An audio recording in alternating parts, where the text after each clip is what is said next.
Manusia diciptakan dalam keadaan fisik yang sempurna.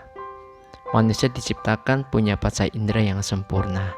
Manusia diciptakan punya akal pikiran, punya hati, dan semuanya diciptakan dalam keadaan sempurna dengan maksud manusia itu bisa mengelola alam sebagai khalifah fil ardi, khalifah di bumi ini.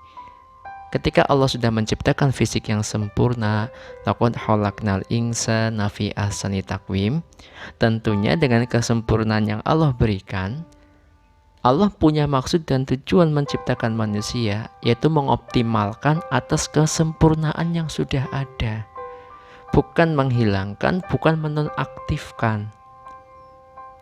Kesempurnaan itu tidak akan aktif kalau nafsu yang menguasai jati diri kita. Ketika nafsu sudah menguasai hati kita, nafsu sudah menguasai keimanan kita, ya sudah, semua orang itu bergerak sesuai dengan nafsunya, sesuai dengan kepuasan fisiknya. Maka akan mengalahi jiwa kita, mengalahkan keimanan kita. Lah, bagaimana cara kita bisa menundukkan nafsu? Yaitu dengan cara kontrol diri atau mujahadah an-nafsi. Kalau manusia itu bisa mengontrol diri, bisa mengendalikan kehidupannya, ya, pasti nafsu itu juga akan bisa di-manage. Ingat loh ya, seperti video saya yang kemarin, bahwa nafsu itu tidak bisa dibunuh, tapi nafsu itu bisa ditundukkan. Nafsu itu bisa di-manage.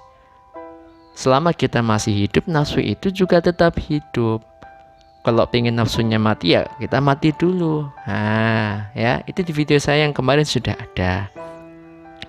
Nah, berbicara kita tentang kontrol diri, karena Allah sudah menciptakan kita dalam keadaan sempurna. Ketika kita ingin mengoptimalkan semua kesempurnaan yang ada, bagaimana kita bisa memanage, mengendalikan nafsu kita, yaitu dengan cara kontrol diri, supaya sel-sel atau kesempurnaan yang Allah berikan itu bisa aktif semuanya untuk mengelola alam ini. Ya, bagaimana cara kita bisa mengendalikan diri kita atau mengontrol diri kita? Yang pertama, perbanyaklah mujahadah. Perbanyaklah mujahadah. Mujahadah itu apa? Mujahadah itu kita bersungguh-sungguh.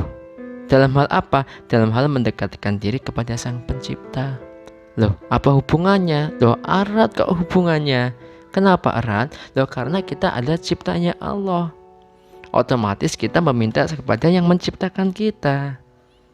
Nah, otomatis ketika kita meminta kepada yang menciptakan kita, tentunya yang menciptakan kita akan memperbaiki diri kita. Kalau di dalam diri kita itu banyak kesalahan, banyak dosa, pasti akan membersihkan. Maka perbanyak mujahadah, kita perbanyak taqarrub ilallah, kita mendekat kepada Allah. Dengan cara apa? Banyak caranya. Bisa dengan tafakur, bisa dengan tadabur, ya. Yang penting banyak cara bagaimana kita mendekatkan diri pada Allah. Bisa dengan cara mencintai ulama, bisa dengan cara ibadah secara vertikal, secara langsung. Itu sebagai proses untuk membersihkan diri kita. Proses tazkiyah binafsi, mensucikan diri kita. Tidak hanya mensucikan, tapi tentunya kita juga akan mendapat tarbiyah secara langsung. Apa itu tarbiyah? Yaitu pembelajaran, pendidikan tentang budi pekerti dan akhlak serta keimanan kita. Nah, dengan cara mujahadah yang akan kita dapatkan di sini. Nah, ketika kita sudah terbiasa, maka disitulah muncul yang namanya kendali diri, kontrol diri. Nah, itu sangat sederhana sekali untuk bisa mengontrol hal itu, tapi bagaimana kita punya tekad yang kuat untuk bisa mengamalkannya. Apakah ada cara lain? Ada. Selain kita mendekatkan diri kepada Sang Pencipta dengan cara mujahadah, taqarrub ilallah, ya, tafakur, tadabbur, banyak cara sekali, ya. Yang kedua, bagaimana kita mengoptimalkan pikiran kita dengan cara husnudzon, berpikiran positif, berprasangka positif. Ketika cara yang pertama yang saya sampaikan tadi, yaitu pendekatan hati dengan cara keimanan.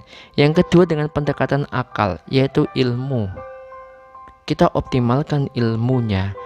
Karena berprasangka positif, bagaimana kita bisa memanage akal pikiran kita supaya kita melihat sisi yang positif terhadap sebuah kejadian apapun. Disitulah kita akan membersihkan pikiran kita. Disitulah bahwa sel-sel kebaikan kita atau mungkin organ-organ dalam tubuh kita itu juga akan berpikir positif. Lah kok bisa ya? Bisa karena ada konsep psikosomatis di situ. Ya, jiwa yang sehat berasal dari tubuh yang sehat. Kenapa tubuhnya sehat? Ya karena bersumber dari pikiran kita. Maka mulai dari pikiran yang positif, maka tubuh kita akan sehat. Ketika tubuh kita sehat, maka jiwa kita akan sehat. Disitulah prosesnya. Hakikatnya semuanya itu saling bersinergi, saling berkaitan satu sama lain. Nah, tergantung bagaimana cara kita bisa mengontrol diri kita. Ingat, kendalikan diri kita, maka kita bisa mengendalikan dunia. Keren toh? Iya. Tapi bermula dari diri kita dulu. Tidak mungkin kalau kita ingin mengendalikan cakupan yang lebih luas, tapi kita tidak bisa atau belum bisa mengendalikan cakupan yang kecil. Itu omong kosong. Itu nggak akan mungkin bisa terwujud. Nah, bagaimana, ada konsep lain? Tidak, banyak konsepnya untuk mengendalikan diri kita. Ya, dari dua konsep tadi, konsep yang pertama yaitu bagaimana kita dekatkan atau kita manage hati kita, gunakan kontrol diri kita dengan cara mujahadah, mendekatkan diri kepada Allah. Banyak jalan untuk mendekatkan diri kepada Allah. Bisa dengan cara membaca Al-Quran, bisa dengan cara bergaul dengan orang-orang yang berpikiran positif, maksud saya dengan ulama, bisa dengan cara tafakur, bisa dengan cara tadabbur, bisa dengan cara merenung. Banyak sekali cara. Setiap orang beda-beda loh ya. Ya, Allah itu memberikan banyak jalan untuk bisa mendekatkan diri kepada Allah. Tadi yang pertama adalah pendekatan jiwa, pendekatan hati. Yang kedua, pendekatan akal pikiran kita. Yaitu apa ya? Tadi sudah saya sampaikan. Kita bergaul dengan orang yang positif, berprasangka positif, berpikir yang positif. Disitulah dengan cara jalan yang kedua.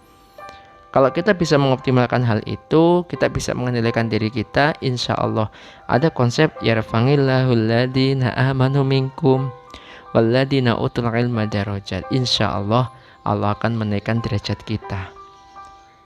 Kenapa? Karena kita bisa memanage hati kita, memanage akal pikiran kita, memanage hati kita dengan cara meningkatkan keimanan kita, memanage pikiran kita dengan cara kita belajar, menuntut ilmu, carilah ilmu yang positif.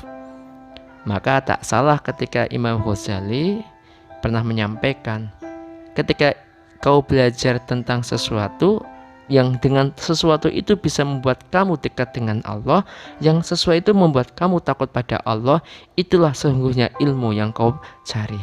Itulah sesungguhnya ilmu yang bermanfaat. Tapi ketika kau mendapatkan ilmu malah semakin jauh pada Allah, sesungguhnya di situ tidak ada kebermanfaatan ilmu. Oke, itu yang bisa saya sampaikan. Semoga bermanfaat, tetap semangat, yakinkan bahwa dan yakinlah bahwa apa yang kita lakukan ini bagaimana kita bisa mengontrol diri kita lebih baik lagi. Terima kasih dari saya, salam inspirasi untuk kita semuanya.